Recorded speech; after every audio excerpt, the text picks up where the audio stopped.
Please take your seats quickly, ladies and gentlemen. Thank you. Hi guys, welcome to oneminutetennis.com. In today's session, I want to talk to you about how you can really get more power in your forehand, and I want to talk to you about the racket lag.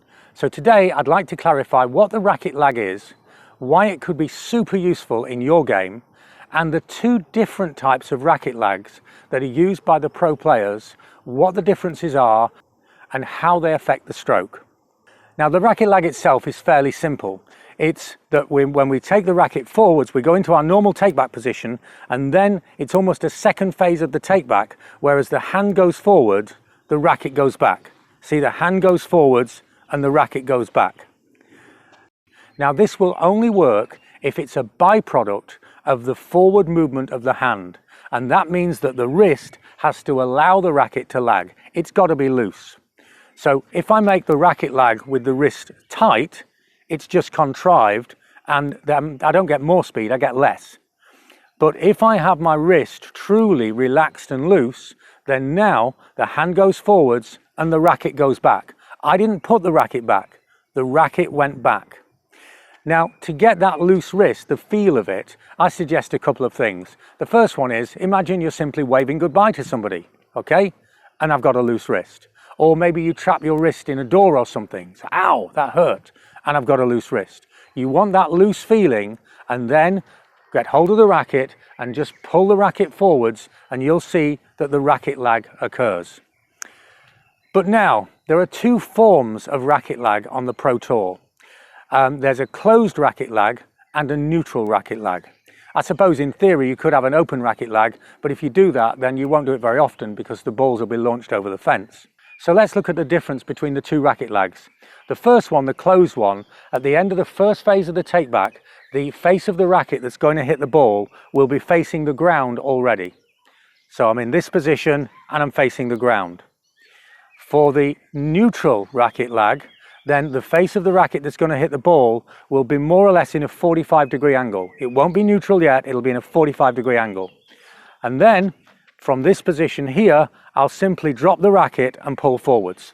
And the racket will drop back and then spring forwards with more speed, more energy, and more power. From a neutral position, 45-degree angle, remember, drop down, see how it goes into a neutral position naturally, and swing through. Now, both movements have got benefits. The benefit of the closed racket lag is that it seems to be the way to get the absolute maximum power out of a tennis stroke. The racket will spring forward later and therefore with more speed. But the timing is more difficult. The neutral racket lag will also have more power, but maybe not quite as much as the closed one, but the timing is substantially easier. Let me show you what I mean. You go into position here. I'm going to do this slowly, okay? So now the racket lags and is closed and it goes forwards, and you see even at this late stage I haven't got a stable alignment with the ball, and only at the last moment is the racket in a stable position to make contact with the ball effectively. When I have a neutral racket lag, then now the racket drops into the neutral position quickly, and you can see that much earlier in the stroke I have this stable alignment with my wrist and with the angle for the ball. So closed, it's very late, and neutral, it's much earlier. Now, there's no wrongs and rights in either of these. Great players play with one and great players play with another.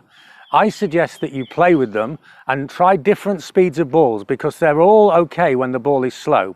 When the ball is fast, I'm not sure that the closed racket lag is a good idea unless you're playing an awful lot of tennis, because the timing is very difficult.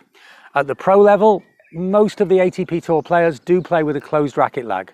But the thing is, tennis at the highest level is a game of just a few points, and it's a game of inches. The difference between number 1 in the world and number 50 in the world is not that big.